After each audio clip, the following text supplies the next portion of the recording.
Last night I was chilling, watching TV, flipping through channels. You know how that goes. And as you're going through, there are a lot of commercials that are coming on. It's some that you've seen before, some that are brand new. And this one caught my eye that was actually from, I think, a company called Warner Brothers.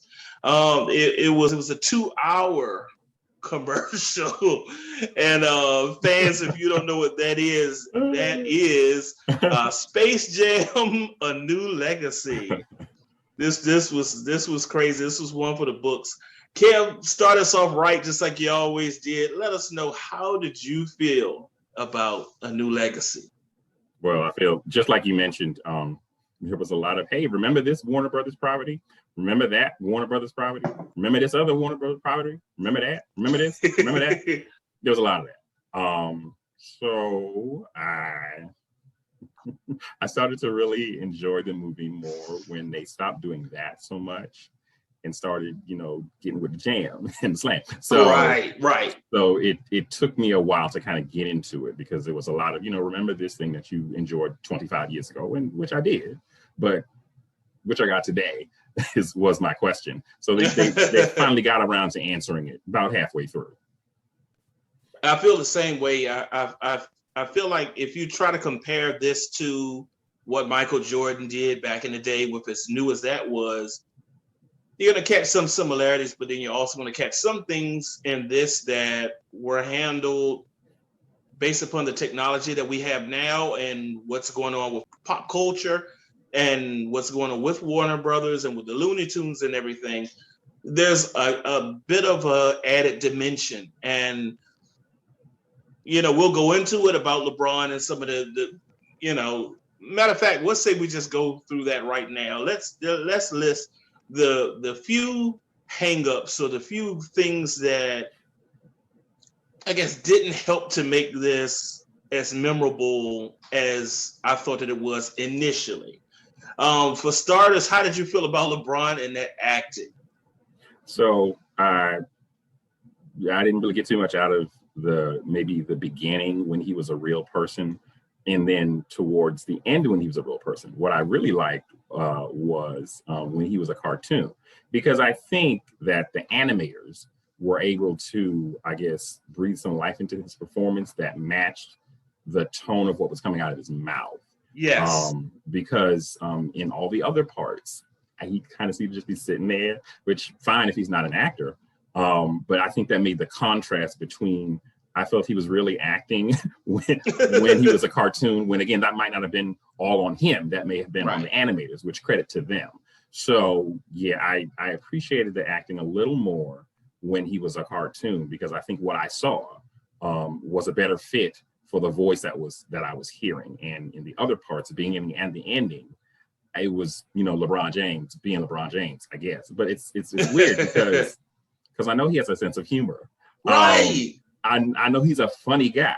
Yeah. So maybe the script and or the direction did not serve those talents which we have seen him display in real life. So that was kind of odd. And again, that's what made the animation part stick out that much more, because he seemed like a character. It doesn't have to be a realistic character, but he seemed like a character.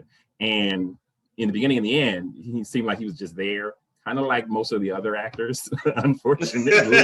Again, I don't know if that's an unfair bar for this film, which, it's of course about the nostalgia that we mentioned. We got the cartoons in there, but I think it was a little jarring to me to have this part in the middle of this cartoon that I kind of responded to, and I didn't respond as much to the real life things, the 2-minute clip, the 2-second clip of, Gremlins and the mask and all the other stuff. But I really get into the cartoon, which you'd think a cartoon would be maybe geared more towards children, or maybe me as a 40-year-old who remembers, the Warner Brothers cartoons.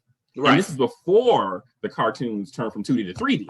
Because I think I really enjoyed the 2D part of it better than the 3D part, which is a little weird.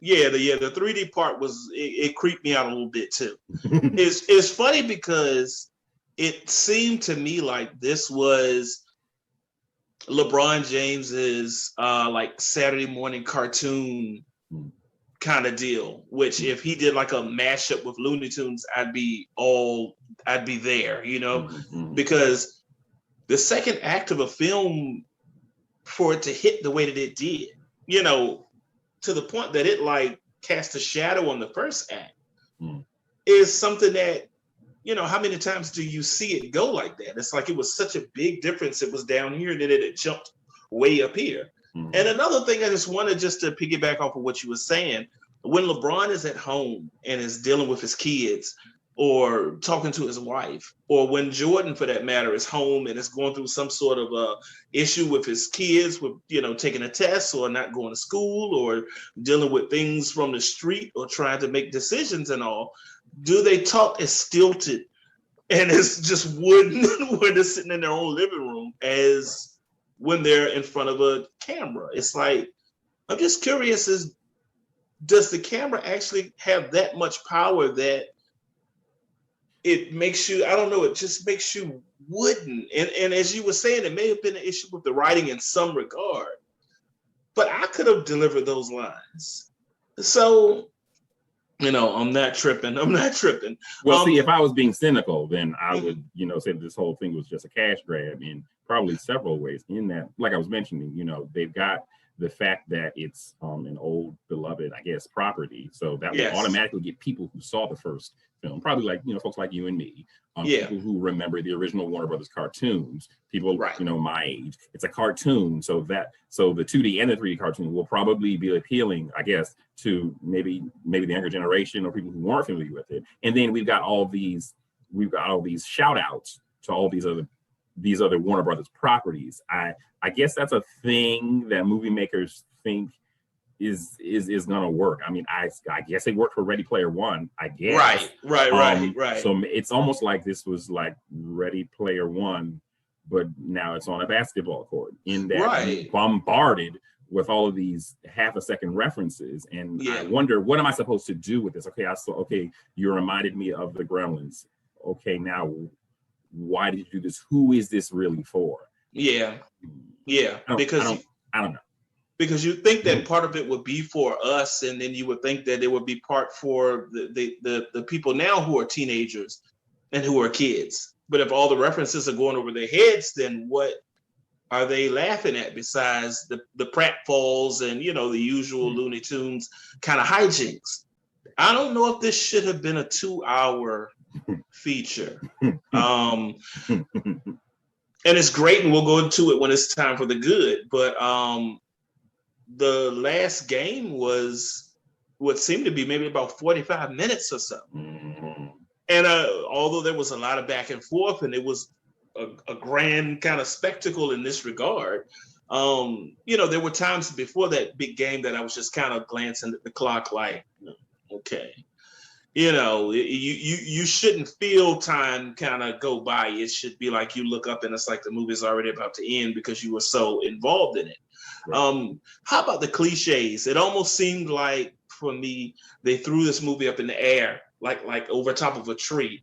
And on the way down, it hit every cliche branch that was possible. You got your father and son dilemma, where dad doesn't see son's eye, you know, his mindset, and dad and son feels like he's underappreciated. You've got the whole thing about, like with sports games, about rounding up the team, and it's a team of misfits and all, which, you know, when I go into the good, I'll go into some of that rounding up was actually good, like when you get into Mad Max and all of those kind of clips, you know.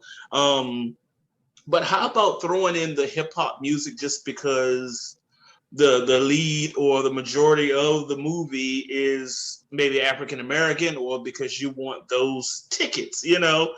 And then last but not least, the fate of the world resting on this one big game or big event that happens at the end of this minuscule little story, so that people at home in their beds and on their couches are suddenly involved and in jeopardy to whether LeBron can like outscore the Goon Squad.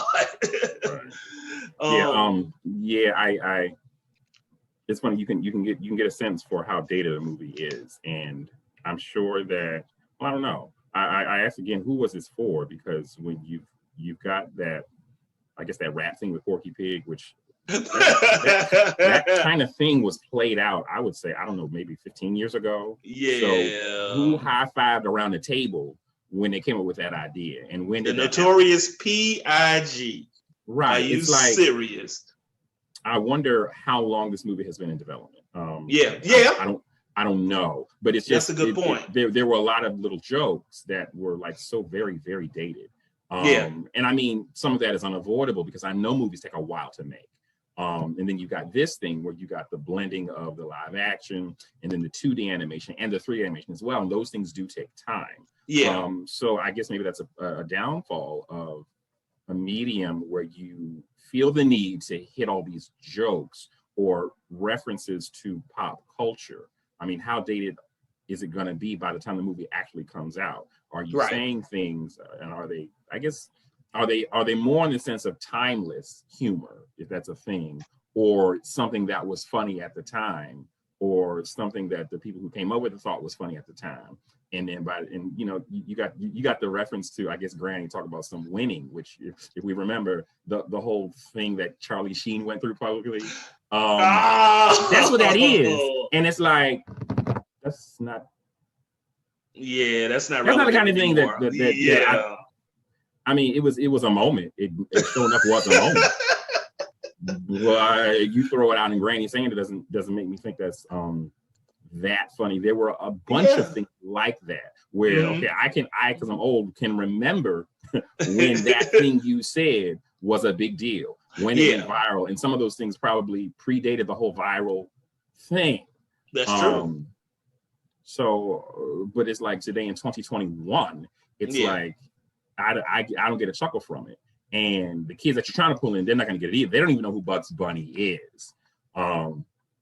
So yeah, and like I said, the half-second references to older Warner Brothers movies. I mean, okay, I think I wasn't looking to. Ooh, I remember that. Ooh, I remember that. And that wasn't how I engaged with this movie. So I didn't care. That even though I say that, but I now remember there was the Mask, there was all these other things. There were the DC things, which I feel they could have spent a little more time on. Yeah, I think everybody felt that way too. Knowing how big Marvel is, I mean, you might as well spend a little more time than to put Superman in a cameo. Yeah, but and okay. Batman. And Batman. I mean, you know, you might as well lean into that instead of wasting all your comedy capital on the Mask, which no one cares about. Right. maybe you and me. Yeah. That's a good point. I didn't really like the motivation for Don Cheadle's character, although it's interesting because he and LeBron's son both felt underappreciated. Right. I think the movie, if it was going for this, could have gone somewhere with that whole appreciating thing. I mean, I guess it came together in the end, at least for the son. Yeah, so, and not for Algae Rhythm. Yeah, Algae Rhythm. I don't know why I didn't get the connection between him wanting his algorithms or whatever to be appreciated, and then if you don't win this game, then I'm gonna delete all the cartoon characters. Okay, so number one, I don't care about them. Right. And number two, why are you doing that? What does that have to do with anything? So I don't know. It didn't up the stakes at all. So that's why I didn't care about, if they lose, and come on, they're not gonna lose. Right. And I've seen their movies. They're not gonna lose. So already you failed to hook me into this thing, this conflict you're setting up, because I know he's not gonna lose. Yeah. And why are you deleting all the other characters? What does that have to do with anything? I feel parts of this movie could have been given a little more care, and they could have left some other things off that they spent a lot of time and energy on. And so I guess the maybe the motivation, I guess, wasn't really hitting for me. Yeah, the focus might have been a bit off. Yeah. Then it was weird because I don't believe it or not, I started to ask myself, if I was a kid coming up right now with LeBron being like, to me, what Jordan was, how much would I really care about his ability to come off as believable? And even back in the day, I wasn't a kid necessarily when Space Jam came out, but same thing. It's like to criticize it or take so much of a chunk of it out because, LeBron is having difficulty, delivering some of these lines.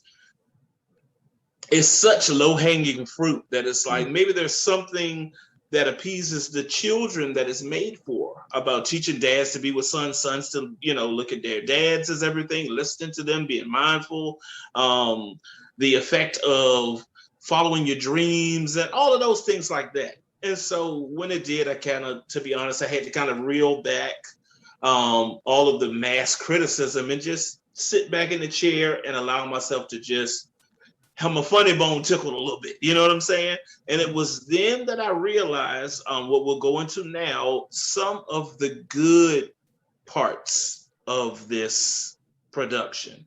A big star and a big note to the visual effects and to the animation team, with the exception of Don Cheadle at the end, is that basketball player where his face is going all crazy like this or whatever. They hit it out of the park as far as the Looney Tunes were concerned, as far as the final game, the bells, the whistles, the kind of Matrix-y look that the world had. I can't remember the name, but you had to help me on when they were like in the computer. The serververse. Yes, exactly. Things like that. I thought that the animation hit it out of the park. And as I said before, it was time to just kind of turn up my fun meter a notch and go with the flow. If some things don't hit, if they don't land, I don't have to laugh, but I begin to let that scowl ease up, and it became replaced by just a grin. And that grin stayed that way, for the duration of the film. How did you feel about, what were some of the good qualities that this had as far as you're concerned? So I mentioned before, I enjoyed the acting when the 2D animation hit. Yes. I like that because it was fun. Yeah.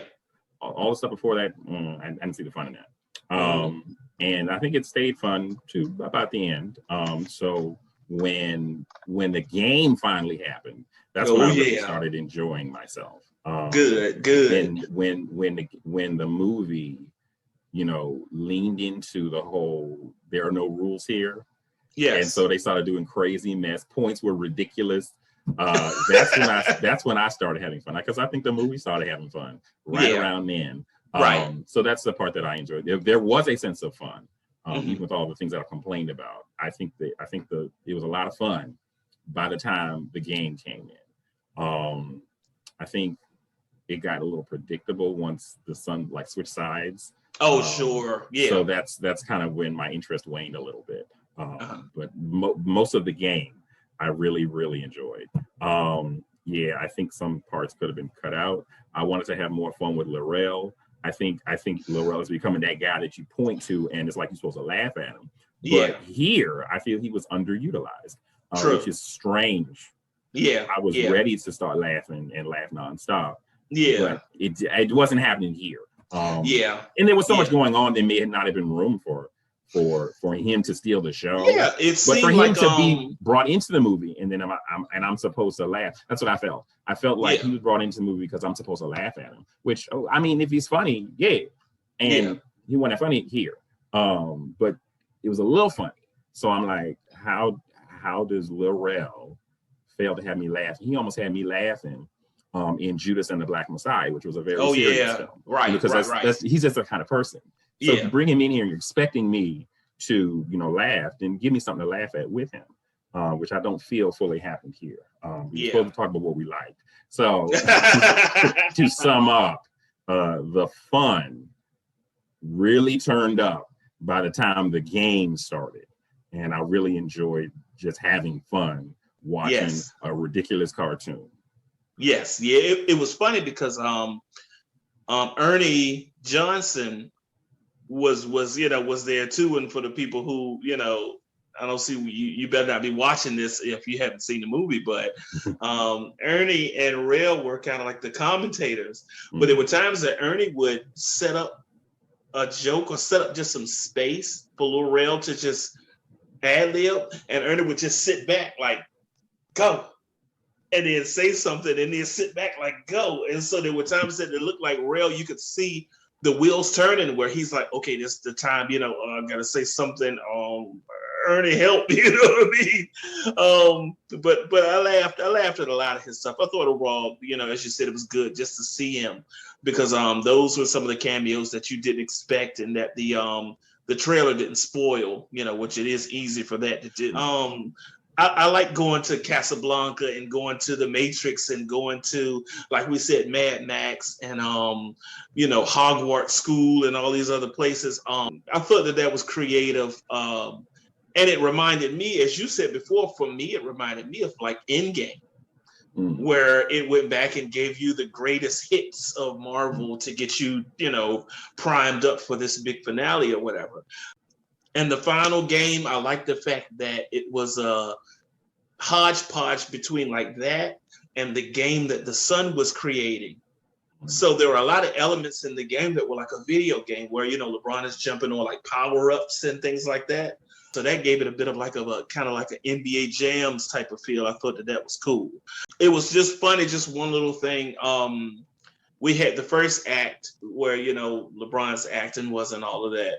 And then it got to the second act. And as you said, the animated LeBron, along with his lines, kind of made you forget that it was LeBron in a studio trying to act and relay these lines and stuff. It started to make you focus on the animation. So to be honest with you, when it came for the third act and LeBron popped back as himself as the first time, I was like, damn, like I forgot he was a human in this, you know? And so, you know, that was a bit of a bummer. But just as far as a quick question, these kind of hybrid human animation mashup kind of properties, do you think that overall they've run their course, or do you think that there's still room for them to keep being made and churned out? And do you think that subgenre has kind of given out? I don't. There have been many successes. Of course, I'm always going to compare this kind of thing to Who Framed Roger Rabbit. I always will, because I feel that was done so well. And it was just like the 2D animation, and it was seamless. I think that's the kind of thing that's an example of when it is done very well. But I mean, these things are coming out all the time, because I know there's things I haven't even seen. Like there's an Amazon series called Undone, where there's a lot of animation in it. There was this movie with Robin Wright called The Congress that was pretty good. I didn't see the whole thing. There are places where it has been done well, and I don't think the medium is the issue here. I think the stuff that's going on behind it is the issue, and I think the issue with this movie with Space Jam, I think it was, you know, the writing and the acting could have been made to match what we're seeing. And like I said, I think it matched very well in the middle of the film when it was all 2D animation and everything was zany like those Warner Brothers cartoons have been. Everything matched. The voices matched what was going on, so it matched there. But the other parts where it was all live action, and the part in the end with the combination with the humans, the regular people, and then the 3D animation, it just wasn't hitting on that level. Like I said, I don't think this kind of thing is going away. I think I think people have seen where it can work. I think it's incorporated all over the place. I just think it didn't do it fully in this movie, and I would welcome more kind of blending of live action and animation and whatever. I think that can help to legitimize animation at all, because there are plenty of people who think animation is for kids. It's not. I think it's just a way to display things. And what it's a medium with it. It's a medium. Right. So what you do with it, that's appropriate. How you use it. So I think a movie like this, where you're putting the things together and it works, can do great things for animation in general. I agree. I just remember when they brought that thing of the other Michael Jordan. And, oh goodness! I don't know. Gracious. I mean, I wasn't really that much into the first movie, so I wasn't that let down when this Michael Jordan turned out not to be the true. When they were building it up, and he was in silhouette, and there was all this fog around. I'm like, the Michael Jordan I'm thinking about, number 23. His head ain't shaped like that, so that's definitely so I knew right then, okay, this is definitely not Michael Jordan, especially when the film is taking its taken its very best to tell us multiple times that LeBron James is the greatest ever. When I'm like, that was Michael Jordan. So in no way he shows up in this movie as a footnote to LeBron. I don't think that's going to happen. So I was ready for it not to be Michael Jordan. And instead it was Michael B. Jordan. So I don't know. Maybe that was supposed to look like a twist, but it wasn't for me because I'm like, ain't no way it's going to go down like that. Ain't no way. I thought it was a good little gag, it worked for me too. Because the second they started hinting at it, I'm like, no way. That's not happening, No.